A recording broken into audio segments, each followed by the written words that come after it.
Bismillahirrahmanirrahim. Assalamualaikum warahmatullahi wabarakatuh. Perkenalkan, saya Wetari Mama Lestari dengan NIM 1911127 yang akan menyampaikan materi tentang akidah Islam sebagaimana untuk memenuhi tugas mata kuliah metodologi pembelajaran PAI yang diampu oleh Bapak Muhammad Rafiq Anwar. Baik, selanjutnya akan langsung masuk ke pembahasannya. Tentang akidah. Apa sih akidah? Akidah dalam bahasa Arab berasal dari kata al-aqdu yang berarti ikatan, atau siku yang berarti kepercayaan atau keyakinan yang kuat, al-ihkamu yang artinya mengokohkan atau menetapkan, dan arabtu biquwah yang artinya mengikat dengan kuat. Dalam Kamus Al-Munawwir, akidah berasal dari kata akidah, merupakan bentuk masdar dari kata akadah, yakidu, akdan, akidatan yang berarti simpulan, ikatan, perjanjian, dan kokoh. Dalam kehidupan sehari-hari, akidah sering diartikan dengan iman, kepercayaan, dan keyakinan. Akidah ialah suatu yang dianut oleh manusia dan diyakininya, apakah berwujud agama atau lainnya. Sedangkan pengertian akidah secara syara yaitu iman kepada Allah, para rasulnya, dan kepada hari akhir, serta kepada kodo dan kodar yang baik maupun yang buruk. Hal ini disebut sebagai rukun iman. Pemahaman akidah yang benar wajib dipelajari oleh setiap mukallaf atau muslim akil balik agar dapat mengenal Allah dan Rasulnya dengan segala sifat yang wajib, jaiz, atau mungkin, dan yang mustahil pada keduanya. Mahmud Shaltut melukiskannya sebagai berikut.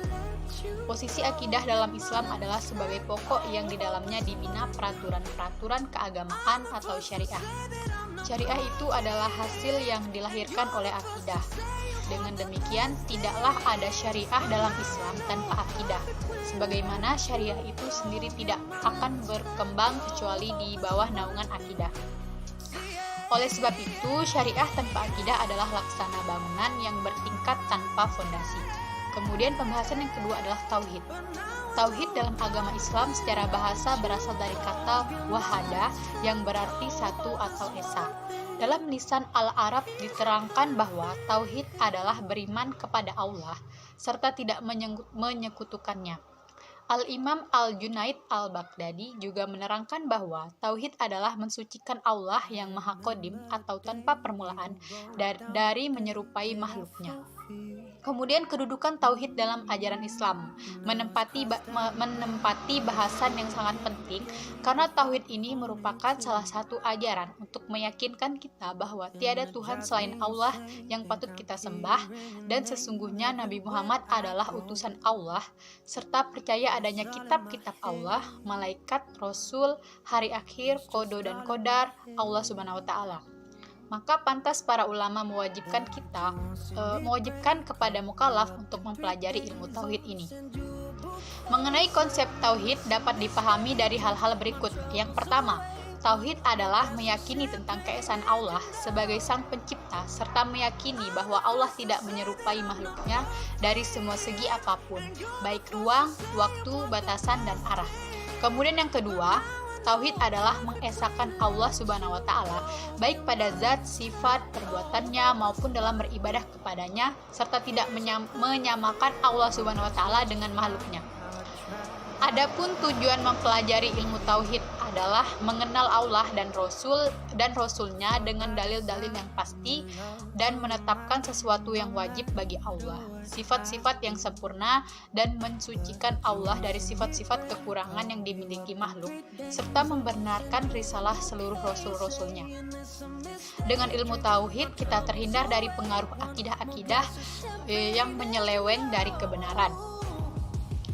Oleh karena itu, hukum mempelajari ilmu tauhid adalah fardu ain bagi setiap orang mukallaf. Meskipun hanya mengetahui dengan dalil-dalilnya yang global dan mempelajari ilmu tauhid dengan dalil yang terperinci, hukumnya adalah fardu kifayah. Kemudian pembahasan yang ketiga yaitu usuluddin. Usuluddin adalah lawan kata furu'uddin. Berasal dari bahasa Arab, usul adalah dasar atau fondasi, sedangkan al-din adalah agama. Sehingga apabila digabungkan menjadi usul al-din yang berarti dasar-dasar keyakinan agama Islam. Ilmu usuluddin dinamakan pula ilmu tauhid karena pokok pembahasannya bertujuan memurnikan keesaan Allah Subhanahu wa taala. Di samping memantapkan keyakinan terhadap pokok-pokok kepercayaan lainnya, hal ini karena ilmu tauhid menerangkan kepercayaan tentang wujud Allah Subhanahu wa taala dan sifat-sifat yang wajib, mustahil dan harus yang ada pada Allah Subhanahu wa taala. Demikian pula tentang sifat-sifat yang wajib, mustahil dan harus yang ada pada rasul-rasulnya.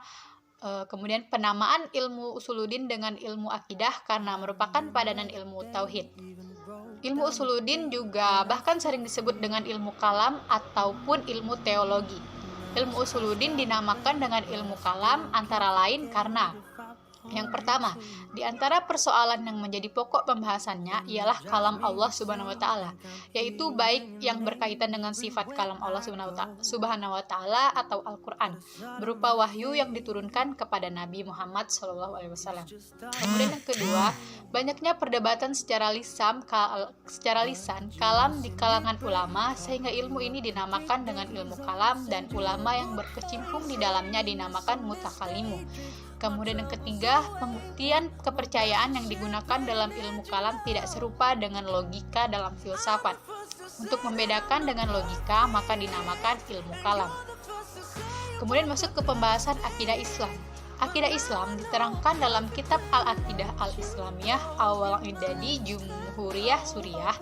Akidah Islam adalah suatu keyakinan yang diikatkan dalam hati berupa keimanan kepada Allah Subhanahu wa taala, malaikat-malaikatnya, kitab-kitabnya, rasul-rasulnya, hari akhir dan kodo dan kodar, serta keimanan pada semua apa yang dibawa Nabi kita Sayyidina Muhammad SAW. Berupa ketentuan dan ketetapan Allah Subhanahu wa taala secara meyakinkan tanpa keraguan. Allah Subhanahu wa taala berfirman yang artinya, dan sungguh telah diwahyukan kepadamu dan kepada nabi-nabi yang sebelummu. Sungguh jika engkau mempersekutukan Allah, niscaya akan hapuslah amalmu dan tentulah engkau termasuk orang yang rugi. Quran Surah Az-Zumar ayat 60. Ayat-ayat yang mulia ini menunjukkan bahwa amalan tidak akan diterima apabila tercampuri dengan kesyirikan. Oleh sebab itulah para rasul sangat memperhatikan perbaikan akidah sebagai prioritas pertama dakwah mereka. Inilah dakwah pertama yang diserukan oleh para rasul kepada kaum mereka, yaitu menyembah kepada Allah saja dan meninggalkan penyembahan kepada selainnya. Disinilah kehadiran ilmu tauhid dan ilmu usuluddin sangat diperlukan. Dengan demikian, pengertian akidah Islam dapat disimpulkan sebagai suatu keyakinan yang kokoh dan tanpa keraguan kepada Allah dengan segala pelaksanaan kewajiban dan taat kepadanya, beriman kepada para malaikatnya, rasul-rasulnya, kitab-kitabnya, hari akhir, takdir baik dan buruk, serta mengimani semua ajaran Rasulullah SAW berupa ketentuan dan ketetapan Allah Subhanahu wa taala sebagai pedoman hidup di dunia. Kemudian prinsip dan ruang lingkup akidah Islam. Yang pertama, prinsip-prinsip akidah Islam. Akidah Islam mempunyai prinsip-prinsip kekhususan yang menjadi pijakannya, yakni yang pertama, akidah Islam dibangun atas pertimbangan akal. Selama kita beriman kepada Allah Subhanahu wa taala, Al-Quran dan kepada kenabian Muhammad SAW dengan jalan akal, maka wajib bagi kita mengimani segala hal yang diberitakan Al-Quran kepada kita. Kemudian yang kedua, akidah Islam sesuai dengan fitrah manusia. Beragama atau al-tadayun merupakan hal yang fitri bagi diri manusia. Perwujudan dari naluri beragama ini adalah kenyataan bahwa dirinya penuh kelemahan, kekurangan, dan serba membutuhkan terhadap sesuatu yang lain. Kemudian akidah Islam hadir untuk memberikan pemenuhan terhadap naluri beragama yang ada pada diri manusia dan membimbing manusia untuk mendapatkan kebenaran akan adanya pencipta yang maha kuasa.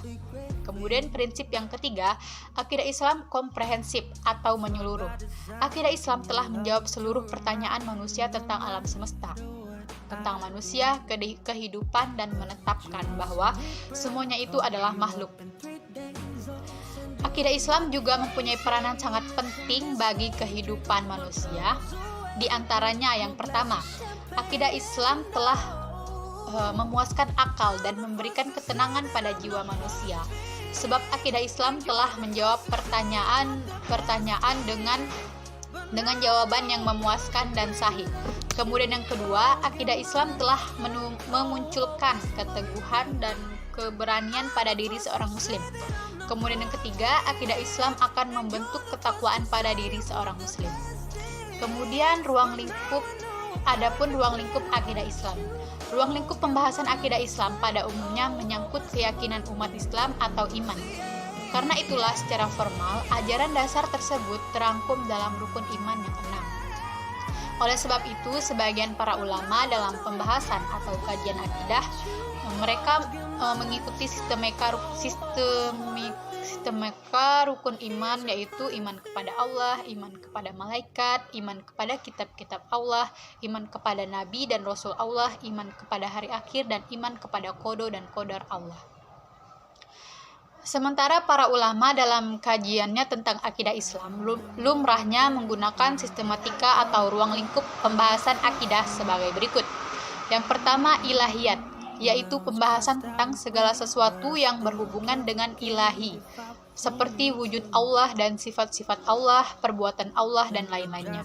Kemudian nubuat, yaitu pembahasan tentang segala sesuatu yang berhubungan dengan nabi dan rasul, termasuk pembahasan tentang kitab-kitab Allah, mukjizat, dan lain sebagainya. Kemudian yang ketiga, ruhaniyat, yaitu pembahasan tentang segala sesuatu yang berhubungan dengan alam metafisik seperti malaikat, jin, iblis, syaitan, roh, dan lain sebagainya. Kemudian yang terakhir itu samiyat, yaitu pembahasan tentang segala sesuatu yang hanya bisa diketahui lewat sami'i atau dalil nakli berupa Al-Quran dan Sunnah, seperti alam barzah, akhirat, azab kubur, tanda-tanda kiamat, surga neraka, dan sebagainya. Baiklah, hanya itu yang bisa saya sampaikan. Selebihnya apabila ada salah kata, saya mohon maaf, kepada Allah saya mohon ampun. Saya akhiri, wassalamualaikum warahmatullahi wabarakatuh.